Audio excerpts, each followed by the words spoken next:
একাধিক প্লেয়ার যারা আর্জেন্টিনার হয়ে 2022 বিশ্বকাপ জয় করেছেন, তবে তারা জায়গা হারাচ্ছেন এবারের কোপা আমেরিকা স্কোয়াডে। আর্জেন্টাইন কোচ লিওনেল স্কলানি কাতারে বিশ্বকাপ খেলতে গিয়েছিলেন 26 সদস্যের স্কোয়াড নিয়ে, তবে কোপা আমেরিকায় সে সুযোগটি থাকছে না। কোপা আমেরিকায় সে 3 জন প্লেয়ার কম নিয়ে অর্থাৎ 23 জনের স্কোয়াড নিয়ে খেলতে যাবেন। মূলত কোপা আমেরিকায় আর্জেন্টিনার কোচ স্কলানি এবার ডিফেন্সের তুলনায় অ্যাটাকের উপর একটু বেশি গুরুত্ব দিতে চাচ্ছেন, যার কারণে একাধিক প্লেয়ার যাদের সাথে আর্জেন্টাইন ফ্যানদের অনেক আবেগ জড়িত তারা জায়গা হারাবেন এবারের কোপা আমেরিকা স্কোয়াডে। গনজালো মন্টিয়েল এই নামটির সাথে সবচেয়ে বেশি আবেগ জড়িত আর্জেন্টাইন ফ্যানদের। 2022 বিশ্বকাপ আর্জেন্টিনা জিতেছেন ট্রাইব্রেকারে তার শেষ গোলটিতে। এছাড়াও 2021 কোপা আমেরিকা ফাইনালে তিনি হয়েছিলেন রক্তাক্ত, করেছিলেন দারুণ পারফরম্যান্স। নেইমারকে এক প্রান্তে তিনিই আটকে রেখেছিলেন। তবে মন্টিয়েল এবার কোপা আমেরিকায় তার জায়গা হারাচ্ছেন। মূলত স্কলানি এবার এমন সব ডিফেন্ডার নিতে চাচ্ছেন যারা একসাথে ফুল ব্যাক এবং সেন্টার ব্যাকে খেলতে পারেন। রাইট ব্যাকে শুধুমাত্র নেহুয়েল মলিনাকে রাখতে চাচ্ছেন স্কলানি, এবং এক রাইট ব্যাকের ব্যাকআপ এবং সেন্টার ব্যাকের ব্যাকআপ হিসেবে নেহুয়েন প্যারেসকে নিয়ে যেতে চাচ্ছেন স্কলানি। তাই মন্টিয়েল হয়তো এবার কোপা আমেরিকায় তার জায়গাটি হারাচ্ছেন আর্জেন্টাইন স্কোয়াডে।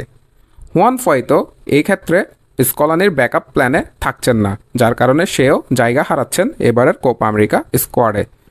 আর্জেন্টিনার তৃতীয় চয়েস গোলকিপার ছিল 2022 বিশ্বকাপে জেরোলেমো রুলি। অনেকের দাবি যে আরমানির বদলে রুলিকে সেকেন্ড চয়েস গোলকিপার হিসেবে স্কলানি কেন সিলেক্ট করেন না। তবে দীর্ঘ সময় ইনজুরি এবং মাঠের বাইরে থাকার কারণে এবার কোপা আমেরিকায় তার জায়গাটি হারাচ্ছেন রুলি। মূলত রুলি তার জায়গাটি হারাচ্ছেন ওয়াল্টার বেনিটেজের কাছে। বিগত 1 বছর স্কলানি বেনিটেজকে নিয়ে প্রচুর কাজ করেছেন জাতীয় দলে, তাই এবার কোপা আমেরিকায় আরমানির সাথে আরেকজন ব্যাকআপ গোলকিপার হিসেবে রুলির বদলে বেনিটেজকে হয়তো আমরা দেখতে পাবো। মার্কোস অ্যাকুনা আর্জেন্টিনার লেফট সাইডে এই প্লেয়ারটি কত বেশি ইফেক্টিভ সেটি আমরা সবাই জানি। বিভিন্ন সময় সব বড় বড় ম্যাচে তিনি পারফর্ম করেছেন, তবে কোপা আমেরিকায় অ্যাকুনিয়ার যাওয়া হচ্ছে না। মূলত আলরান্তো গার্নাচো, ভ্যালেন্টিন কার্বোনি এবং ফাকুন্দো বননেতার মতো তরুণ প্লেয়ারদের সুযোগ দেওয়ার জন্যই মার্কুস অ্যাকুনাকে কোপা আমেরিকা দল থেকে ড্রপ করতে পারেন স্কলানি, যেহেতু তিনি এবার ডিফেন্সের চেয়ে অ্যাটাকিংকে বেশি গুরুত্ব দিচ্ছেন এবং স্কলানি শুধুমাত্র 7 জন ডিফেন্ডার নিয়ে কোপা আমেরিকা স্কোয়াড সিলেক্ট করার প্ল্যান করছেন, এমন একটি দাবি করেছেন টাইস স্পোর্টস। থিয়াগো আলমেইদা অলিম্পিকে মনোযোগী হওয়ার জন্য হাবিয়ার মাসচেরানো তাকে ব্যস্ত রেখেছেন, তাই বিশ্বকাপ জয়ী এই মিডফিল্ডারেরও যাওয়া হচ্ছে না কোপা আমেরিকা খেলতে। অন্যদিকে আলেয়ান্দ্রো গার্নাচোর কাছে তার জায়গাটি হারাচ্ছেন অ্যাঙ্গেল কোরেয়া, তাই অ্যাঙ্গেল কোরেয়ারও এবার কোপা আমেরিকা স্কোয়াডে জায়গা পাওয়া হচ্ছে না।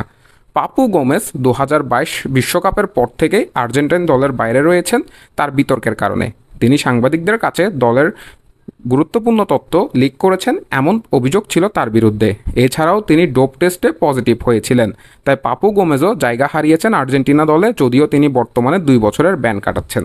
এই প্লেয়ারগুলোকে হয়তো এবার কোপা আমেরিকা স্কোয়াডে আমরা দেখব না। এতে অবশ্যই স্কলানির দোষ নেই, যেহেতু স্কোয়াড সিলেক্ট করতে হবে তাকে টেকটিক্যালি, তাই এই প্লেয়ারগুলো তাদের জায়গা হারাবেন। ভিডিওটিতে লাইক দিতে এবং আমাদের চ্যানেলটি সাবস্ক্রাইব করতে ভুলবেন না।